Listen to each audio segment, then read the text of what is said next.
We started May with $29,999 of debt. And some days, like today, that feels like a lot.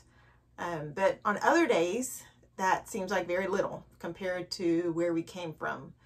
We started with over $130,000 of debt. Now, some of that is inactive debt, and I explained that in a video below, but we've paid off over $70,000 of debt since 2020, when we just got focused and fed up with it and just went in. That $70,000 was a car loan, medical bills, our phones, private student loans from going to a private university. We're left with these federal student loans. And between my husband and I, we had 18 of them jokers. Like, it was a bunch. This journey has been a journey. Do you hear me? Like, years of my life, years of my children's life, years of their youth that we will never get back. And that's why we wanted to put our feet down and say, no more. This is it. 2023, you done. No more debt. But y'all, like, this 6-figure debt payoff life, like, I'm not having fun anymore. Like, this is not fun. I'm hating everything that this debt is keeping me and my family from. And May was a huge reality check for that. But let's look at the income, which was surprising. We cracked $10,000. Like, me and my husband had a $10,000 month. Mostly him. It happened. May 2023, for my husband, a public school teacher, raising 2 little kids, basically on one income, he brought in $10,497.14. Now, that was teacher pay. Some of it was teacher's pay, but it also included a bunch of side hustles. I'll link a video down below explaining everything that my husband does to earn money for those side hustles. My husband finally got a big payout that he was waiting on, and that's what really bumped our income up so high this month. High for us, at least. I mean, probably for not a lot of people, 10K is like, ugh, whatever. But we, you know, we're low income, okay? That was the income. To the expenses. Now, to run our household, and by household, I mean a 900-something square foot apartment, we spent $5,166.57. That includes giving the normal living expenses, utilities, rents, you know, gas, and all that stuff. But it also did include some extra spending this month, consignment, Goodwill clothes for the children, end of the school year stuff. I talk about it in the last budget with me.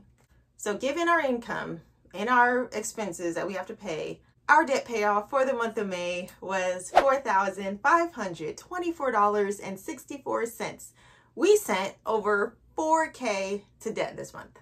So what did that do to our overall debt? If you didn't know, we heart Dave Ramsey and everything those folks are doing over there at Ramsey Solutions. And so we are following the debt snowball method, which is my husband and I just lumped all our student loans together and we put them from smallest to largest. Interest rates don't matter.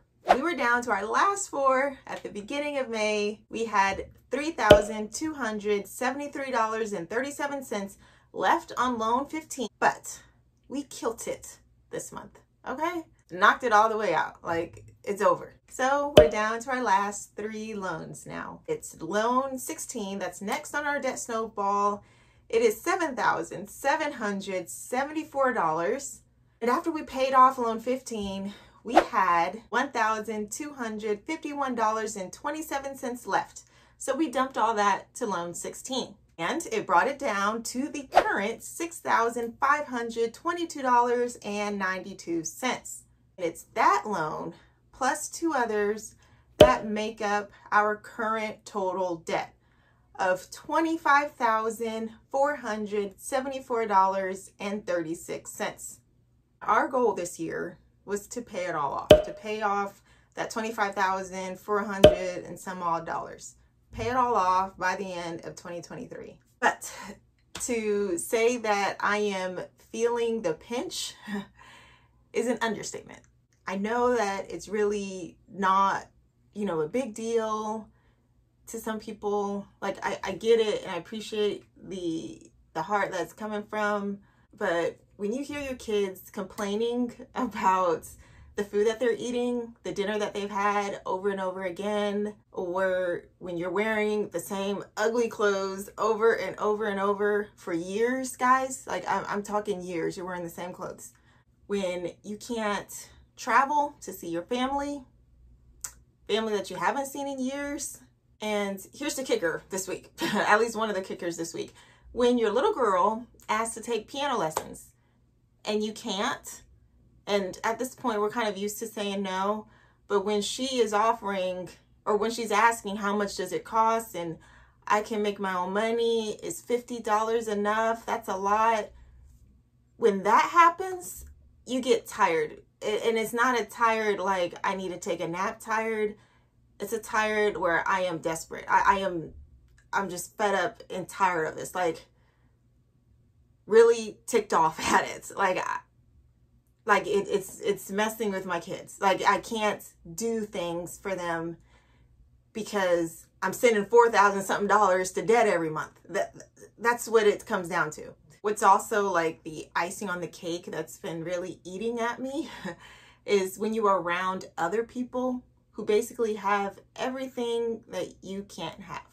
I was like telling someone that, it's probably Warren. I was telling him how, you know, we drive around, or I drive around with the kids, and I basically see a Tesla every day. Every day. And it's not the same person, like, who lives around the neighborhood.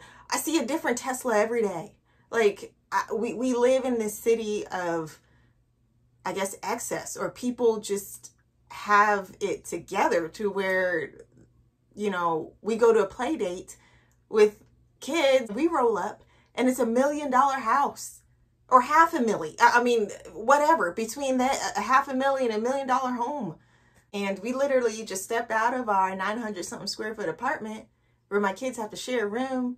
And, you know, our Legos are like this in a little, you know, little tin little bucket.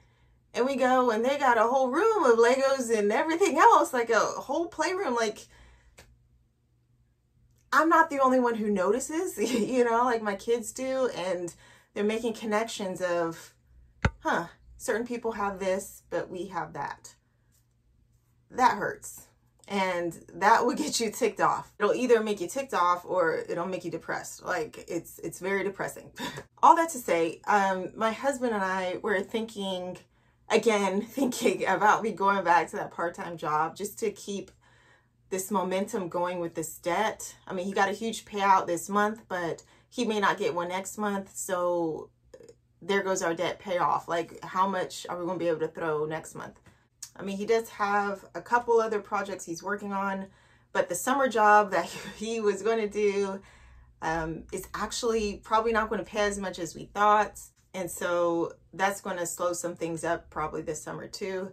I am reselling. It is growing a little bit. I cracked $100 like this past month, but I mean, you take out the fees and everything else, it's really not that much. I don't know if I have time to wait on it. Like, it can grow. It's showing potential to grow, but do I have time to wait?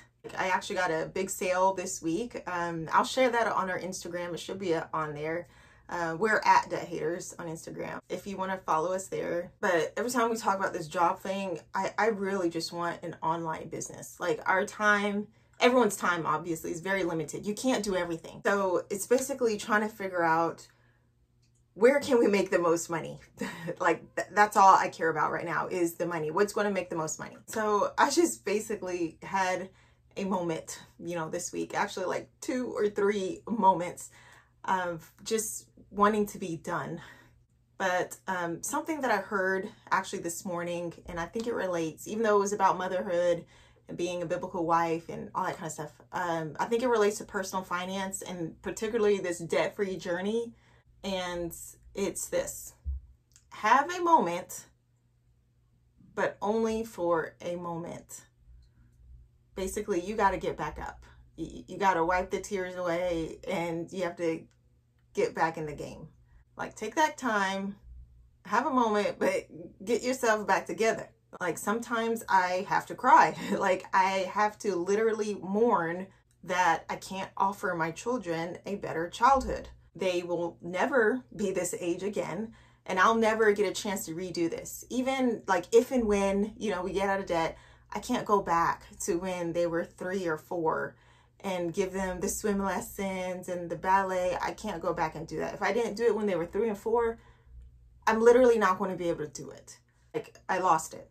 That's what debt has cost me. And I think there's some literal grief that comes from that. Like, my kids will never take their first steps in an actual house. Like, they won't have the little tick marks where they can, you know, see how much they grow. Like, we didn't have that. They're older. That's it. But I have to wipe those tears away and keep going. And I hope the same for you, wherever you are on your debt-free journey. Keep at it.